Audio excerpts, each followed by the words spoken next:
10টি প্রশ্ন আমাদের কাছে রয়েছে বিভিন্ন দেশ থেকে আসা। ইনশাআল্লাহ তাআলা সংক্ষেপে উত্তর দেব। আল্লাহ রাব্বুল আলামিন যেন সঠিক কথা বলার এবং তা মেনে চলার আর সেদিকেই মানুষকে আহ্বান করার আমাদের সকলকে তৌফিক দান করে।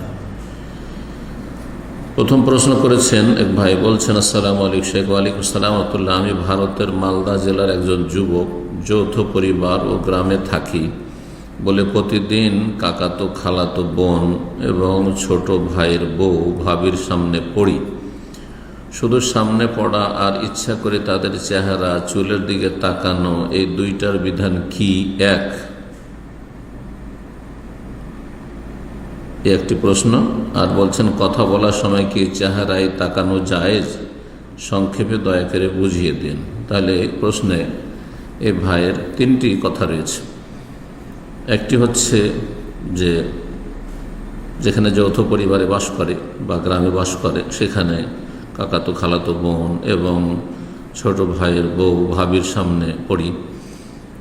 তাদের সামনে পড়া ইচ্ছা করে তাদের চেহারা চুলের দিকে তাকানো, ইচ্ছা করে তাদের চেহারার দিকে তাকানো হারাম, জায়েজ নয়। চুলের দিকে তাকানো হারাম, জায়েজ নয়। অনিচ্ছাকৃত হঠাৎ করে নজর পড়ে গেল, তখন আপনার আমার জন্য ফরজ হচ্ছে রব্বুল আলামিনের হুকুম সূরা নূরে, কুল্লিল মুমিনিনা ইয়াগুদ্দু মিন আবসারিহিম, মুমিন পুরুষদেরকে বলে দাও যে তারা যেন তাদের নিজ নিজ দৃষ্টি নিচু করে রাখে। যখনই দেখবেন যে সামনে কোনো মহিলা আসছে, তার আগে টের পাননি, হয়তো আগে থেকে টের পান, আগে থেকে আপনি মাথা নিচে করে নেবেন। কিন্তু হঠাৎ করে টের পেয়েছেন, আকস্মিক নজর পড়েছে, যদি হঠাৎ করে পড়ে তাহলে প্রথম যেটা অনিচ্ছাকৃত পড়লো সেইটুকু আপনার জন্য জায়েজ, কারণ এটা ইচ্ছা করে করেননি আপনি। কিন্তু সেটাকে স্থির রাখা, দেখতেই থাকা, তখন না জায়েজ। অথবা ইচ্ছা করে তাকানো, যে মহিলারা আছে আশেপাশে ডানে বামে আর তাকাচ্ছেন চেহারার দিকে চুলের দিকে, এটা জায়েজ নয়, হারাম কাজ। এবং এগুলো মানুষকে ধীরে ধীরে অশ্লীলতার দিকে নিয়ে যায়, ফিতনায় লিপ্ত করে।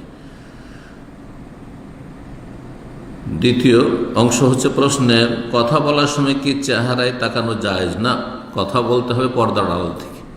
রব্বুল আলামিন সূরা আহজাব ইরশাদ করেছেন, ওয়াইজা সাআলতুমুহুন্না মাতাআন ফাসআলুহুন্না মিন ওয়ারাই হিজাব। যখন তোমাদের কোনো বেগানা নারীদের কাছ থেকে কোনো কিছু চেয়ে নেওয়ার প্রয়োজন হবে অথবা কথা বলার প্রয়োজন হবে, হ্যাঁ বাড়িতে অমুক আছেন কি না, বা এই জিনিসটার প্রয়োজন রয়েছে, চাকর আছে, হ্যাঁ এই জিনিসটার প্রয়োজন রয়েছে, তো ফাসআলুহুন্না তাদের কাছে চেয়ে নাও, নারীদের কাছে, মিন ওয়ারাই পর্দার আড়াল থেকে। জি, পর্দার আড়াল থেকে, দরজার বাইরে থেকে, অথবা পর্দা ঝুলানো আছে, পর্দার বাইরে আপনি থাকবেন, ভিতরে বেগানা মহিলা থাকবে আর জবাব দেবে, কথা বলতে পারেন।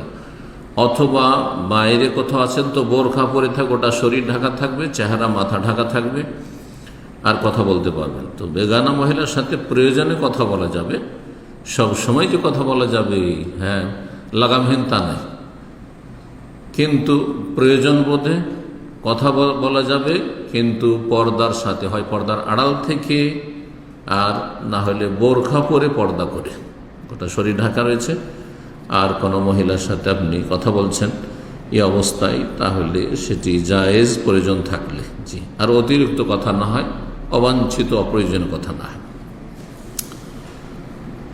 2 নম্বর প্রশ্ন বলছেন, আসসালামু আলাইকুম শেখ। ওয়ালাইকুম আসসালাম। আমার বিয়ে হয় 14 বছর বয়সে। তখন আমি দিনের বিধিবিধান ততটা বুঝতাম না। শ্বশুর বাড়িতে থাকতে খুব কষ্ট হইতো। কোনো মেয়ের প্রশ্ন এটি। তখন আল্লাহর কাছে অসুস্থতা কামনা করতাম, আল্লাহ হিদায়াত দান করেন, কারণ অসুস্থতার দোহাই দিয়ে বাবার বাড়ি চলে যাব তাই। এখন প্রায় 20 বছর যাবৎ বিভিন্ন অসুখ যেন পিছু ছাড়ে না। আমার করণীয় কি? রোগ মুক্তির জন্য কোরআন হাদিসের দোয়া আমি সব সময় করি। আপনি গুনার কাজ করেছেন, মিথ্যা কথা বলে এবং ধোঁকা দিয়ে, প্রতারণা করে, হ্যাঁ যে আমি অসুস্থ বাহানা করে, যে ভালোভাবে বলা উচিত ছিল যে আমার হ্যাঁ মনটা চাই যে একটু বাবা মাকে দেখে আসি, তাদের সাথে কিছুদিন কাটিয়ে আসি, আর তাতে তাদের বাধা দেওয়া উচিত নয়। যদি মেয়েরা বিবাহিতা, মেয়েরা বাবার মায়ের সাথে দেখা করতে চাই, আর স্বাভাবিক যেটা দেখা করা প্রয়োজন, 2-4 দিন 10 দিন 20 দিন করে থাকতে চাই, তাহলে সেই ক্ষেত্রে বাধা দেওয়া এটা উচিত নয়, স্বামীর জন্য উচিত নয়, আর তার পরিবারের লোকদের জন্য, শ্বশুর শাশুড়ির জন্য মোটেই জায়েজ নয় এটা।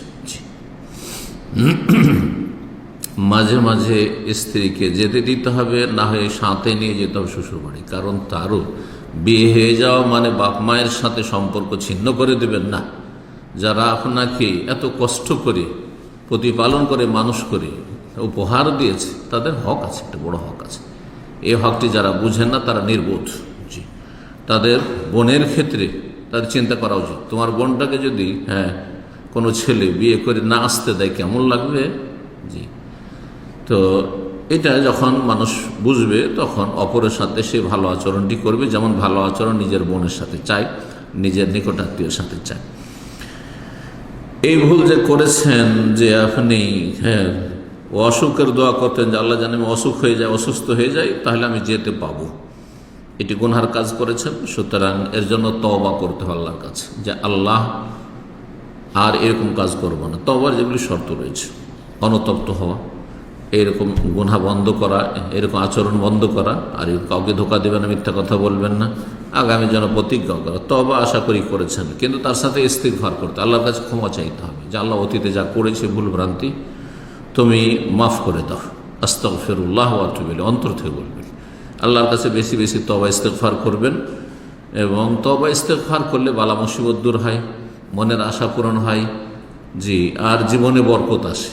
সূরা নূহে এবং সূরা হুদে তওবার বিশেষভাবে ফজিলতগুলি বর্ণনা করা হয়েছে। ইস্তাগফিরু রাব্বাকুম ইন্নাহু কানা গাফফারা ইউরসিলিস সামা আলাইকুম মিদরারা ওয়া ইমদিদকুম বিআমওয়ালিন ওয়া বানিন ওয়া ইয়াজআল লাকুম জান্নাতিন ওয়া ইয়াজআল লাকুম আনহারা। মানুষের আয়েশ আরামের যেসব সামগ্রী রয়েছে সেগুলি আল্লাহ দান করবেন মানুষ যদি আল্লাহর কাছে ইস্তিগফার করে।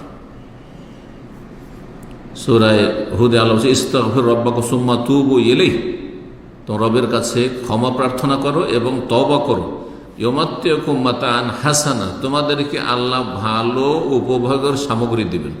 আর সুস্থতার চাইতে ভালো নিয়ামত কি আছে দুনিয়ার নিয়ামতের মধ্যে? সুস্থতার নিয়ামত দুনিয়ার নিয়ামতের মধ্যে বলা যায় সবচেয়ে গুরুত্বপূর্ণ নিয়ামত নিরাপত্তা এবং সুস্থতা।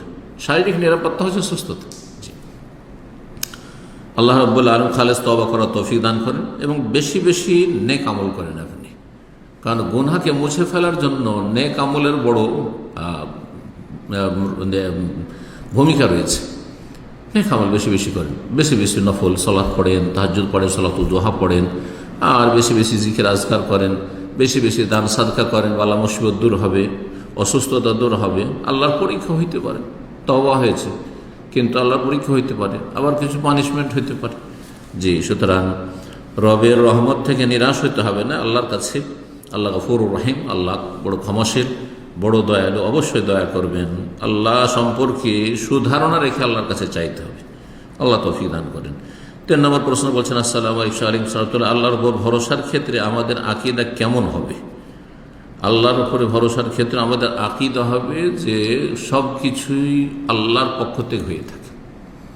আল্লাহ না চাইলে কোনো কিছু হবে না। মাশা আল্লাহ কানা মা লাম ইয়াশা লাম ইয়াকুন, যা আল্লাহ চাই তাই হয়, আর যা আল্লাহ চান না তা হবে না, যতই চেষ্টা করি।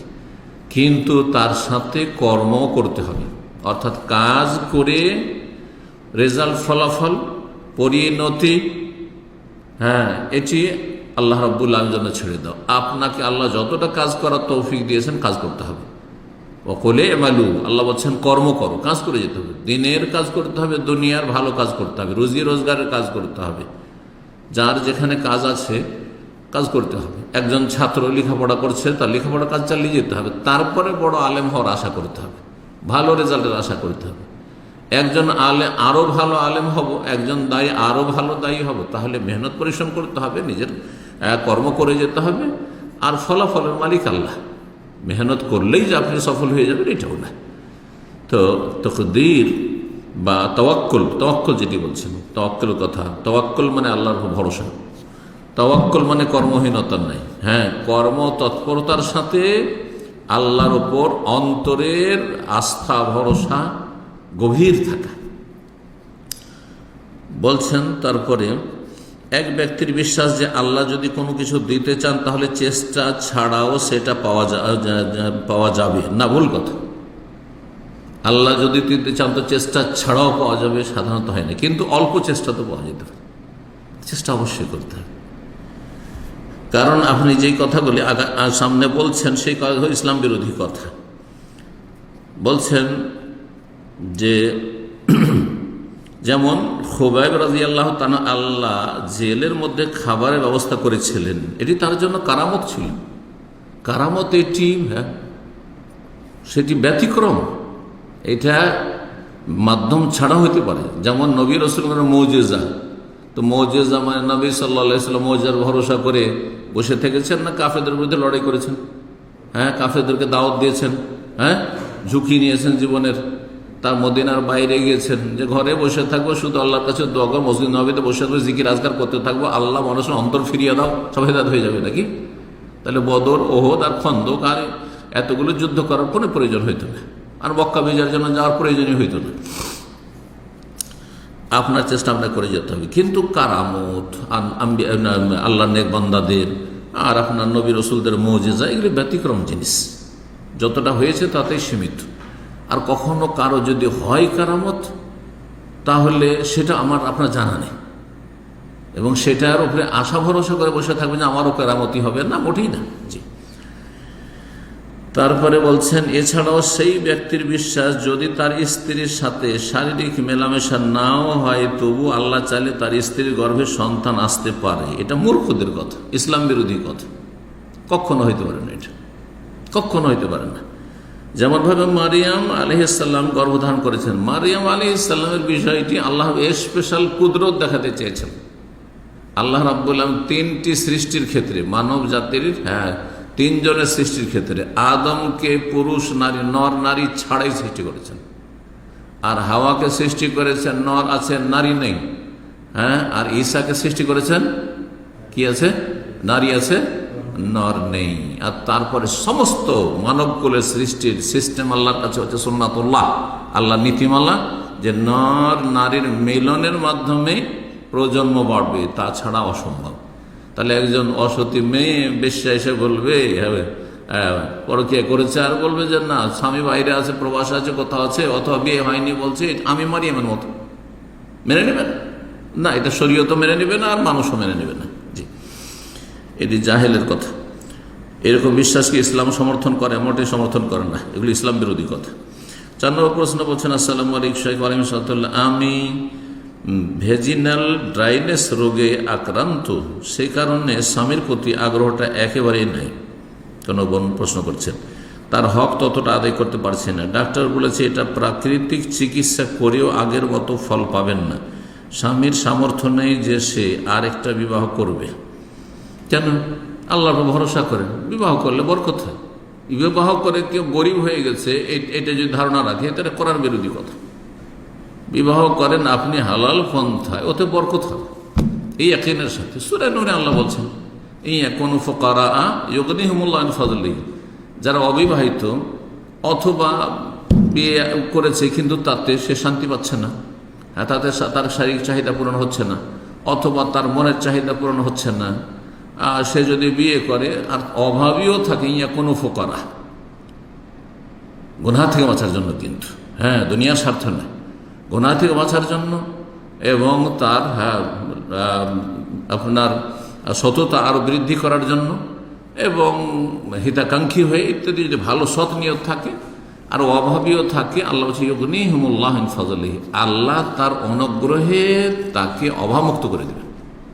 গরিব, এই জন্য আব্দুল্লাহ বিন মাসউদ রাদিয়াল্লাহু তাআলা এই আয়াতে তাফসীর করতে বলেছেন মান আরাদাল গিনা ফালিয়াতাজাওয়াজ, কোন গরিব মানুষ যদি সচ্ছল হতে চায় তো বিয়ে করুক, বিলম্ব করিয়েন না, রিজিকের রাস্তা খুলবে। আর অধিকাংশ মানুষ পরীক্ষিত, কিন্তু এটি বিয়ের আগে টাকা পয়সা জমাতে পারত না। আমরা নিজেদের ক্ষেত্রে বিয়ের আগে টাকা পয়সা থাকতো না আমাদের পকেটে, কিন্তু বিয়ের পরে যখনই বিয়ে হইলো, তারপরে ছেলে মেয়ে যেমনই বাড়তে আছে, তো আল্লাহ রুজি বাড়াইতে আছে, আল্লাহ রুজি বাড়াইতে আছে, এইভাবে। এটি গাইবী জিনিস আসলে। তো বলছেন যে আমি যখনই তাকে ডাকি সে সাড়া দেয় না, আবার সে যখন ডাকে যদি আমি সাড়া না দিই, তখন হাদিস ফিট করে বলে আমি তার ডাকে সাড়া না দিলে লানত দিবে ফেরেশতারা। হাদিসে আছে, আমার ডাকে সে যে সাড়া দিল না, সেক্ষেত্রে কি একই হাদিস ফিট হবে? দয়া করে জানাবেন। জি, এইরকম কোনো হাদিস নেই, সেই জন্য ওই হাদিস ফিট করা যাবে না। তবে যদি শারীরিক চাহিদা থাকে, সক্ষম হয় একজন স্বামী, আর স্ত্রী যদি ডাকে বা স্ত্রী আগ্রহী হয় তাহলে তার ডাকে সাড়া দেওয়া তার কর্তব্য, উচিত। কারণ বিবাহর মুখ্য উদ্দেশ্য হচ্ছে তাহসিনুল ফরজ, হ্যাঁ, লজ্জা স্থানকে সুরক্ষিত করা নিজের, স্বামীর এবং স্ত্রীর, উভয়ের।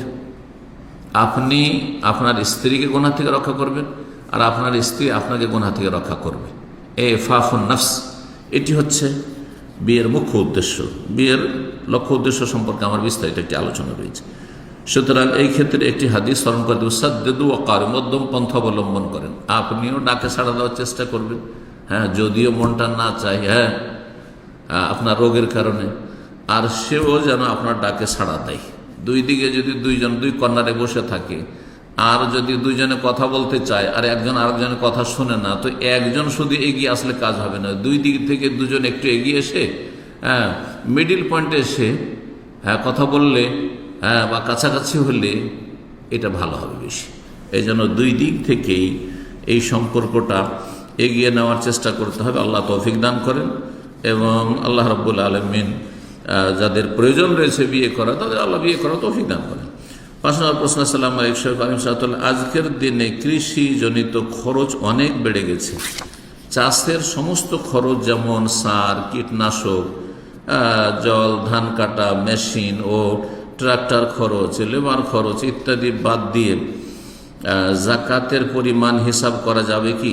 না না না, এসব বাদ দেওয়া যাবে না। দেখা যাচ্ছে যাদের অল্প জমি তাদের চাষের খরচ উৎপাদিত শস্যের মূল্যের অর্ধেকেরও বেশি। জি, তারপরে বলছেন যে 20 মনে 1 মন বা 10 মনে 1 মন বা 20 ভাগে 1 ভাগ বা 10 ভাগে 1 ভাগ জাকাত দিয়ে খুব স্বল্প অর্থ চাষির হাতে থাকছে। এগুলি হচ্ছে সেচের ফসল।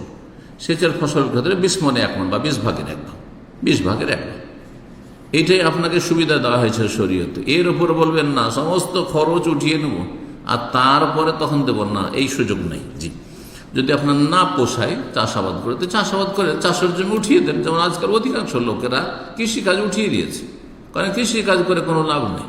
তাহলে অন্যদিকে আপনি, হ্যাঁ, চিন্তা করেন। জি, কিন্তু আপনি বলবেন যে না 20 মনে 1 মনের জায়গায়, ও তো 20 মনে 1 মন তো দেবো, 20 ভাগের 1 ভাগ দেবো, আবার এদিকে খরচটাও যত টাকা খরচ হচ্ছে সব উঠিয়ে নেবো, এর কোনো দলিল নেই। সুতরাং এটি হারাম, জায়েজ নয়। জি, আল্লাহর কাছে ফেসে যাবেন। শেখ, এই খরচকে সামাল দিয়ে কিভাবে জাকাত আদায় করবেন ছোট চাষিরা? যেমনটা বললাম, ছোট চাষি হোক আর বড় চাষি হোক, যদি নেশাবে পৌঁছে যায়, নেশাবের আলোচনা শুনে নেন, নেশাবে পৌঁছে যায় তাহলে সে আর ছোট চাষির টাকা বলা যাবে না, সে সাহেবে নেশাব, সে জাকাত দাতা, জাকাত দিতে সক্ষম। সুতরাং তাকে 20 ভাগের 1 ভাগ দিতে হবে। কোনো খরচ হয় না, সেচ পানির কোনো খরচ হয় না, এমনিতে আকাশের পানিতে হয়ে যাচ্ছে, মাটির রসে ফসল হয়ে যায়, তখন 10 ভাগের 1 ভাগ অসুখ। জি, 6 নম্বর প্রশ্ন বলছেন, আসসালামু আলাইকুম। আমি নিজামুদ্দিন বলছি জুবাইল থেকে। আমার বাবা মারা যাবার পর আমার আম্মা আমার কাছেই থাকতো। আমি আম্মাকে একটি সোনার চেন কিনে দিই, কয়েক মাস পরে আমার টাকার দরকার হলে বিক্রি করে দেই। এখন আমার আম্মা মারা যাবার সময় তার কানে সোনার এক জোড়া দুল ছিল, এটা এখন আমার ঘরে জমা আছে। এখন আমি এগুলো কিভাবে ভাগ করে দেব আমার ভাই বোনদের মাঝে? আমরা 4 ভাই 2 বোন। আমি যে সোনার একটা চেন বিক্রি করেছি ওটাও ভাগ করতে হবে? জি, সব ভাগ করতে হবে। জি, 4 ভাই 4 দুগুণে 8 ভাগ হবে, আর 2 বোন 2 ভাগ হবে, 10 ভাগ করবেন। 10 ভাগ করে 1 ভাগ করে 2 বোনকে 2 ভাগ দিলেন, আর 8 ভাগ থাকলো 4 ভাই মিলে 2 ভাগ 2 ভাগ করে নেবেন, 4 দুগুণে 8, অর্থাৎ ভাইয়েরা বোনের দ্বিগুণ পাবে। লিযযাকারি মিসলু হাযযিল উনসায়াইন, যেমন সূরা নিসাতে আল্লাহ বর্ণনা করেছেন। 7 নম্বর প্রশ্ন বলছেন, আসসালামু আলাইকুম। কোনো ব্যক্তি যদি আল্লাহর কসম করে যে সে একটি নির্দিষ্ট গুনাহ থেকে বিরত থাকবে আর সে ওই কসম ভঙ্গ করে ফেলে, তবে তার কাফফারা কি? যে কসম ভঙ্গ করেছে, আগামীর জন্য কসম করেছে, সুতরাং তার কসমের কাফফারা হচ্ছে 10 মিসকিনকে খাবার দেবে বা 10 মিসকিনের কাপড় দেবে। যদি এটা না পারে, আর গোলাম আজকাল নেই, সুতরাং সেটা বলে আল্লাহ নেই। যদি এই দুটোর মধ্যে কোনো একটি না পারে, তাহলে 3টি সিয়াম পালন করবে রোজা হয়ে, সিয়াম ও সালাসাত আইয়াম, জি আল্লাহ বলেছেন। এবং সে যদি 10 জন মিসকিন না খাওয়াতে পারে, হ্যাঁ, কোনো লঙ্গরখানায় টাকা দিয়ে বলে দেই যে সেই টাকা কাজে লাগিয়ে যেন 10 জনকে আহার দেই, তবে কি তার কাফারা পূর্ণ হবে? লঙ্গরখানা মানে যদি গরিব মিসকিনকে খাওয়ান, যারা গরিব মিসকিন তারা ঠিক আছে।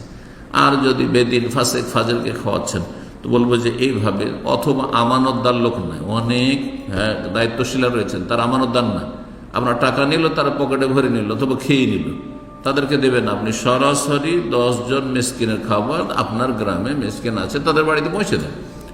এক একজনের যে 1.5 কেজি করে চাওয়াল, তাহলে কত হয় 10 জন মিসকিনের?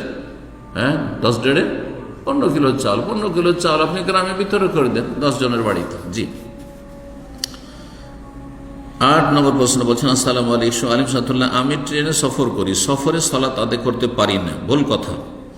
সফরে সালাত আদায় করতে হবে যে কোনো অবস্থায়, দাঁড়িয়ে হলে দাঁড়িয়ে, না হলে বসে, বসে না হলে শুয়ে শুয়ে।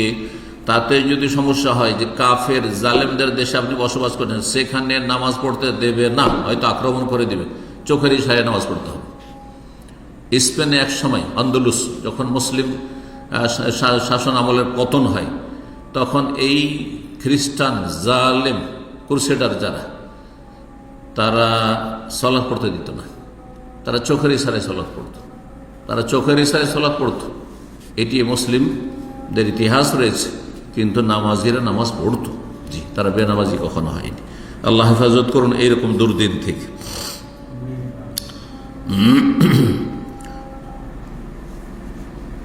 বলছেন যে সফরে কিভাবে সালাত আদায় করতে হয়। সফরের সালাত সম্পর্কে একটি বক্তব্য আমার আছে ফিকহুল ইবাদাতের, আমাদের অফিসিয়াল চ্যানেলে পেয়ে যাবেন, যে বাহনের উপরও সালাত বা সফরের সালাত, এইভাবে কয়েকটি আলোচনা রয়েছে। কিবলা কিভাবে ঠিক করতে হয়। কিবলা যদি প্রথমখানে যখন তাকবীরে তাহরিমা দিবেন কিবলামুখী হতে পারলেন তাহলে হয়ে যাবেন, আর যদি না হইতে পারেন যে কোনো অবস্থায় ওয়াক্ত পার হওয়ার আগে সালাত পড়ে নিতে হবে। জি। কিবলার উল্টো দিকে আপনার ফ্লাইট যাচ্ছে, ট্রেন যাচ্ছে, কোনো চিন্তা নেই, আপনি সালাত শুরু করে দেন। ফাত্তাকুল্লাহ মাস্তাতা, যথাসাধ্য আল্লাহকে ভয় করুন। রুকু সিজদা কিভাবে করতে হয়। রুকু সিজদা যেমনটা বললাম, যদি করা সম্ভব হয় করবেন, না সম্ভব হয় তাহলে ঝুঁকে, রুকুতে একটু কম ঝুঁকলেন, সিজদা তার একটু বেশি ঝুঁকবেন। জি। এইসব সঠিকভাবে না জানার কারণে, না অবশ্যই জানতে হবে আপনার জন্য, সালাতের আহকাম জানা জরুরি, বিধিবিধান জানা জরুরি। 9 নম্বর প্রশ্ন বলছে, আসসালামু আলাইকুম শাইখ আলম সাহেব, ফরজ সালাতের পর সকাল বিকালের দোয়াগুলো পড়বো নাকি মাগরিবের ফরজ সুন্নাত 2 রাকাত পড়বো? জি, মানে সন্ধ্যাবেলার কথা বলছেন। সন্ধ্যাবেলার জিকির আসর পরে পড়া উত্তম। অধিকাংশ ওলামারা বলছেন যে আসর পরে পড়াটাই হচ্ছে উত্তম সময়, কিন্তু আসর পরে কি পড়তে না পারলে মাগরিব পরে পড়বে। সে মাগরিব পরে আপনি ফরজ সালাতের পরে পড়েন, অথবা সুন্নত রাতে পড়ার পরে পড়েন, অসুবিধা নেই, এশার আগে পড়ে নেন। জি। আগে সুন্নত 2 রাকাত নাকি বিকালের জিকির আজকালগুলো পড়ে? বিকালের জিকির আজকাল বিকালে, যেমনটা বললাম। মাগরিবের ফরজ সালাতের পর সুন্নত নাকি বিকেলের জিকিরগুলো, বারবার করে একটি কথাই জিজ্ঞেস করছেন, যেমনটা বললাম উত্তর সেটি। 10 নম্বর প্রশ্ন বলছেন যে, আসসালামু আলাইকুম শাইখ আলাইকুম সালাতুল্লাহ, মসজিদে আসরের সালাতের গোল্ডেন আওয়ার শুরুর 4 মিনিট আগে জামাত শুরু হলে এটা নাকি শুধু সুন্নতের খেলাফ হবে? গোল্ডেন আওয়ার আবার কি জিনিস, এটা তো প্রথম শুনলাম। গোল্ডেন আওয়ার বলে যে উত্তম ওয়াক্ত, আউয়াল ওয়াক্ত উত্তম ওয়াক্ত, কিন্তু গোল্ডেন ওয়াক্ত আওয়ার এরকম ভাষা ফুকাহায়ে কেরামগণ ব্যবহার করেননি, এটি আমাদের জন্য নতুন। জি। তো বলবেন যে আউয়াল ওয়াক্ত যে শুরু হয় তার 4 মিনিট আগেই জামাত শুরু হলে, যদি নামাজ এখন আসরের সময় হয়নি আর জামাত শুরু করছে, তো এটি সুন্নতের খেলাফ শুধু নয়, বরং এটি জায়েজ নয় যে সময়ের আগে নামাজ পড়বে। কিন্তু ওয়াক্ত হয়ে গেছে, আর ওয়াক্ত হওয়ার পরে ধরেন আজানের পরে একামতে 20 মিনিট থাকছে, আপনি 20 মিনিট অপেক্ষা না করে আজানের সাথে সাথে নামাজ পড়লে কোনো দোষ নেই।